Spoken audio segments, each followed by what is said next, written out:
ঠিক আছে, তো তাহলে দেখো আমাদেরকে এই দুটো স্ট্রিংয়ের মাঝখানে মিনিমাম ডিস্টেন্স ক্যালকুলেট করতে হয়। কীভাবে ক্যালকুলেট করবে দেখো, এম এখানে আছে, এম এখানে আছে, এ এখানে আছে, এ এখানে আছে, এম এখানে আছে, এম এখানে, খালি ডি এটা নেই S2-তে। তো তাহলে মিনিমাম এডিট ডিস্টেন্স কী হবে? মিনিমাম এডিট ডিস্টেন্স যে দুটো তোমার S2-তে নেই সেটা কটা? দুটো, তার সাথে সবসময় বলেছিলাম লাস্টে অ্যাড করতে হবে, দ্যাট ইজ 3। এই যে দুটো লেটার আছে তার জন্য 2 লিখলাম, তার সাথে 1 উইচ ইজ ইকুয়াল টু 3। ঠিক আছে, চলো এবার এটাকে আমরা ডাইনামিক প্রোগ্রামিংয়ের থ্রু দিয়ে দেখি যে তাই আসছে কি না। তাহলে S1 হচ্ছে আমাদের কি বলছে, ম্যাডাম। ঠিক আছে, আর S2 কি বলছে আমাদের, ম্যাম। ঠিক আছে, তো তাহলে এবার ভালো করে দেখো, ম্যাডাম আমি লিখছি, তাহলে এম এ, ধরো এক second, M A D A M, madam লিখলাম। তাহলে 1 2 3 4 5, আর এখানে আমি লিখবো 0। আর ম্যাম কি আছে এটা, তাহলে এখানে আমি লিখছি ম্যাম এম, তারপরে এখানে লিখছিলাম এ, এখানে লিখলাম এম। তাহলে 1 2 3 হয়ে গেল। আচ্ছা, তাহলে যদি এরকম হয় জিনিসটা এরকম দেখতে লাগবে। বোঝা যাচ্ছে?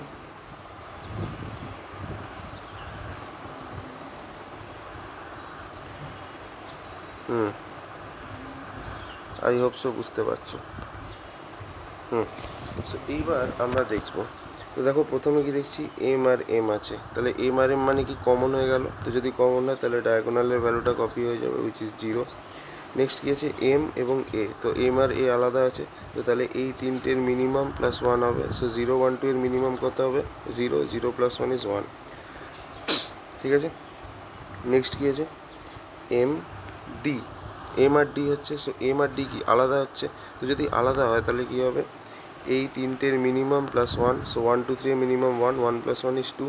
নেক্সট কি আছে, এম আর এ দুটোই ডিফারেন্ট, তো তাহলে এই তিনটের মিনিমাম প্লাস 1, তো এই তিনটের মিনিমাম 2, 2 প্লাস 1 ইজ 3।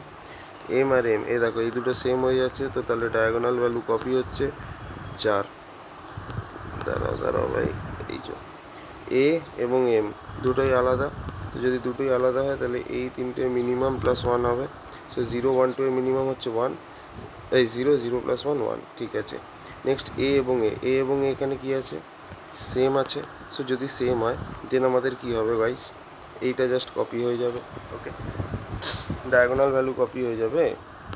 তারপর নেক্সট কি আছে, এ এবং ডি এই দুটো আলাদা আছে, তো যদি আলাদা হয় তাহলে minimum of this 3 plus 1, so minimum of this 3 হচ্ছে 0, 0 প্লাস 1 ইজ 1।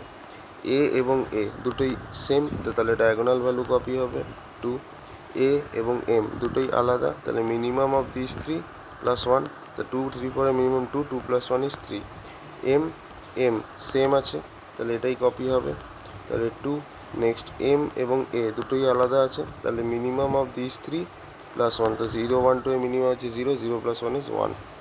এম ডি দুটোই আলাদা আছে, তাহলে কি হবে, minimum of this 3 plus 1, so 1 0 1 এর মিনিমাম 0, 0 প্লাস 1 ইজ 1। চলো নেক্সট হচ্ছে এম এবং এ দুটোই আলাদা, তো যদি আলাদা হয় তাহলে minimum of this 3 plus 1, so 1 plus 1 which is equal to 2। M এবং এম দুটোই কি সেম আছে, যদি দুটোই সেম হয় তো তাহলে ডায়াগোনাল ভ্যালুটা কপি হয়ে যাবে, উইচ ইজ ইকুয়াল টু 2। ঠিক আছে, ডায়াগোনাল ভ্যালুটা কপি হয়ে যাবে, উইচ ইজ ইকুয়াল টু 2। তো তাহলে এখানে আমাদের কি হচ্ছে, আমাদের মিনিমাম ডিস্টেন্স লাস্টে যেটা আছে সেটা, সো আমাদের মিনিমাম ডিস্টেন্স 2, ওখানে এটাই আমাদের জানতে হবে। তাহলে মিনিমাম ডিস্টেন্স কি হচ্ছে, মিনিমাম ডিস্টেন্স হচ্ছে তোমার 2, দিস ইজ মাই অ্যান্সার। ওটা আমি প্রথমে ভুল লিখেছিলাম যে এডি প্লাস 1 2 প্লাস 1 3 যে হবে, এটা ভুল, এটা হবে না। ঠিক আছে, বিকজ তুমি দেখো না, আমি ওটা ভুল করে বলে ফেলেছিলাম, ভেরি সরি। এখানে দেখো এডি আছে, এখানে এখানে একটা এ একটা ডি আছে, দুটো এ একটা ডি আছে, বাট এখানে একটা এ কেটে যাচ্ছে, এম এম কেটে যাচ্ছে, এম এম কেটে যাচ্ছে, তো পড়ে কি থাকছে, এডি থাকছে, এক্সট্রা দুটো লেটারই পড়ে থাকছে, সেজন্য দেখো মিনিমাম ডিস্টেন্স 2। ঠিক আছে, so thank you for watching.